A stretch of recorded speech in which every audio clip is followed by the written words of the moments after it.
Hello, my name is Future Nightmares. I've been enthralled with the EDP445 situation since the documentary came out, as it has blown into a wider controversy against Skeeter, Alex Rosen, and the subject of today's video, Jidion. In the EDP445 documentary, it exposes how the lack of care and due diligence that these three individuals had during the sting operations of EDP, which led to EDP getting away and still to this day walking free. Though the one that's getting the most criticism is Jidion, and this is because he personally invited EDP to his Discord server full of minors for an interview and left EDP in the server for 7 hours before banning EDP.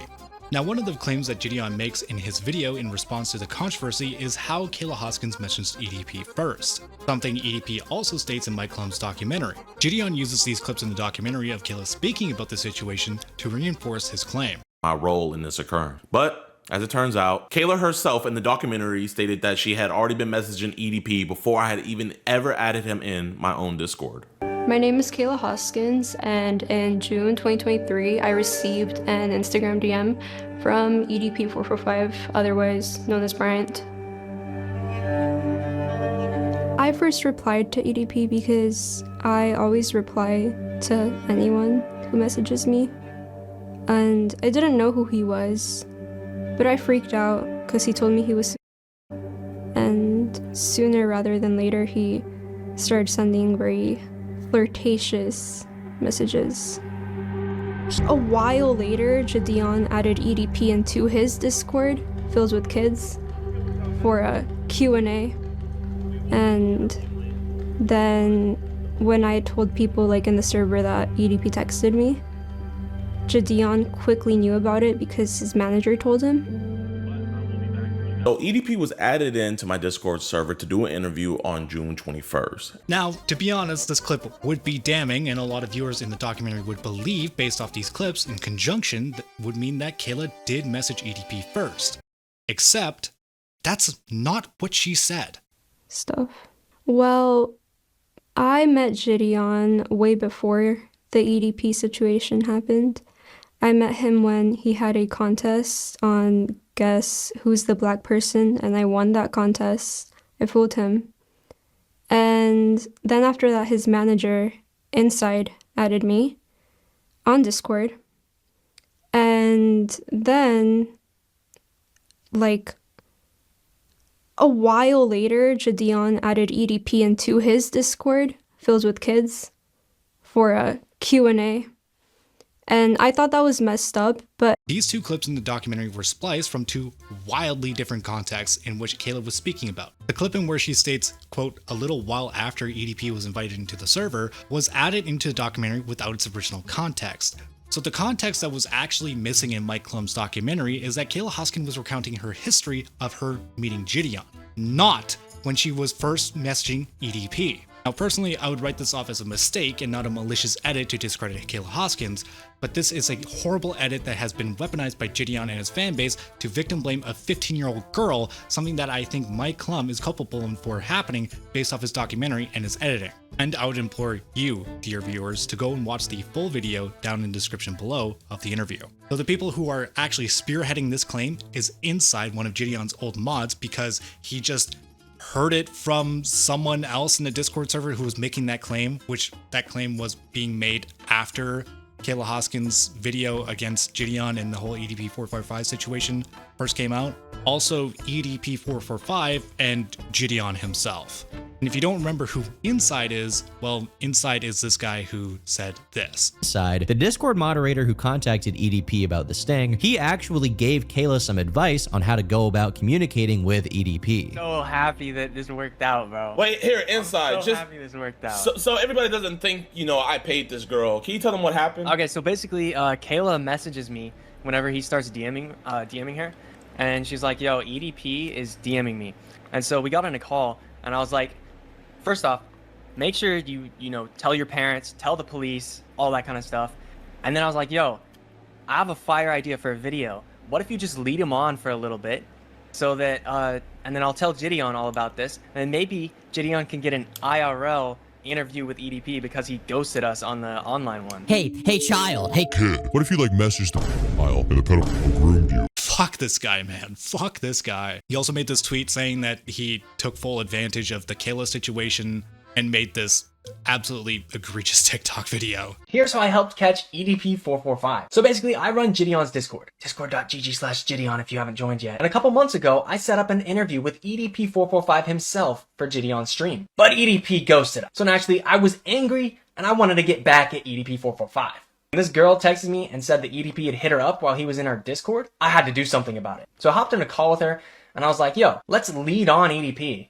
Make him think that you actually like him. So I text Jidion and I give him all the information. I'm like, yo, I was thinking it would be the perfect payback for him backing out of the interview if you and Skeeter did an IRL predator catch and you showed up and did an interview right there instead. So this took many, many months of preparing and planning. Videos coming soon. Sorry, I just wanted to get out of the way that how much I absolutely fucking dislike this guy. Tangent away from how much I genuinely hate this inside guy. Now, based off the logs that Jidion shows in his video, we can thoroughly debunk this allegation that Kayla was messaging EDP445 before EDP was invited into Jidion's server. Based off the first screenshot Kayla Hoskins posted, showing EDP messaged her at 12:38 p.m., and Kayla responds to him at 2:06 p.m. Her first message about EDP contacting her in Jidion's own video shows she had asked the server whether this was the real EDP at 2:07 p.m. on June 23rd, 2023, which based off the Instagram message would have been a Friday. If Kayla was contacting EDP before he joined the server, the only other date she could have contacted EDP was on June 16th of 2023. This would mean that she had waited one full week and perfectly timed everything so every screenshot and every reply to every person in the server was all pre-planned from a week before to make it seem like they were messaging in real time. She would have had to pre-plan exactly what everybody would say in response to her, then take the screenshots that she had taken a week prior to have it be within their time frame of like a minute to 5 minutes between the actual screenshot being taken and it being posted in the Discord server to make it look like the screenshots were happening and the conversation was happening in real time. The chances of Kayla being able to pre-plan all of this at the age of 15 is so improbable, it might as well be deemed as impossible. If Jidion wanted to prove that these screenshots and these conversations were happening prior to EDP even joining the server, he can just download the images specifically from the Discord logs, then look at the metadata to see when those screenshots were actually taken. Because if they were taken on June 16th, it would state the date of June 16th within the name screenshot, and then the date when it was taken, and if you actually went fully deep into the metadata, it would tell you the time and specifically when it was taken. And just as a quick example, I just grabbed a random screenshot that somebody posted in another server just to show you that, yes, this is like the metadata of a screenshot that you can look at, where it shows you the date and the time that that screenshot was taken. The fact Jidion, a predator catcher, as well as the people who help him with his predator catching, haven't done this to provide proof of their claims is suspect of either malice or just mental stupidity. The other paper-thin argument Jidion and his defenders make is the sup that Kayla shows where EDP messages with sup. Messaging off with sup is just kind of like a normal greeting that some people do. I mean, I literally just happened to go through Google Images and I found this one image where it just shows this guy starting off the conversation with sup. To be clear, this is just like a random conversation. This isn't like a pedophile sting or whatever. This is just a random sup that I just found within like a matter of 2 minutes. Since I know a lot of people are fans of Chris Hansen, some people, like Thomas for instance, will message what's up when it comes to decoys. What's up? I'm bored, baby. Decoy says me too.